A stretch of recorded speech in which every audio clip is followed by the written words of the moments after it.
Bonjour, donc grâce à ces petits schémas que vous voyez là, je vais tenter de vous expliquer aujourd'hui simplement le fonctionnement d'un vaccin ARN. Donc là vous avez un virus, SARS-CoV-2, qui est un virus qui a deux choses qui nous intéressent là, c'est-à-dire une protéine qu'on appelle Spike, qui est une protéine de surface, qui est visible et qui sert à l'entrée dans les cellules, et puis du matériel génétique qui est dans ce virus sous la forme d'ARN. Qu'est-ce que c'est l'ARN? Donc c'est le matériel génétique du virus, et en fait cet ARN, il va permettre de créer à partir d'un mécanisme du virus, la protéine Spike, qui va ensuite aller sur les nouveaux virus qui sont excrétés. Cet ARN, dans les vaccins ARN, et c'est pour ça que c'est relativement facile, on a pu l'isoler, l'ARN de Spike. Donc c'est une petite partie du matériel génétique du virus, et on les met dans les particules lipidiques qui peuvent ensuite être injectées. Et donc ce qu'on appelle un vaccin ARN, c'est ces petites particules lipidiques qui contiennent le code génétique sous forme d'ARN de la protéine Spike.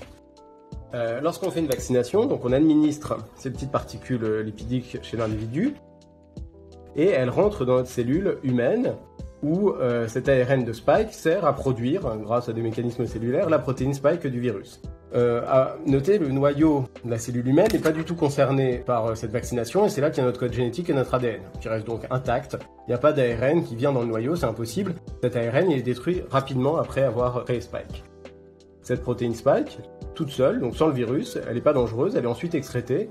Et nous, on développe une immunité, c'est-à-dire des anticorps qui apprennent à reconnaître Spike, et puis des lymphocytes qui produisent des anticorps et qui eux-mêmes peuvent directement gagner une activité contre Spike. Et donc, si jamais la personne vaccinée, que vous voyez là, rencontre le virus SARS-CoV-2, eh bien, suite à la vaccination, elle aura déjà des anticorps effectifs contre la protéine Spike qui auront pu être formés grâce à la vaccination, ainsi que des lymphocytes qui produiront en masse ces anticorps et qui eux-mêmes pourront détruire le virus et les cellules infectées. Donc voilà le principe un peu de la vaccination ARN.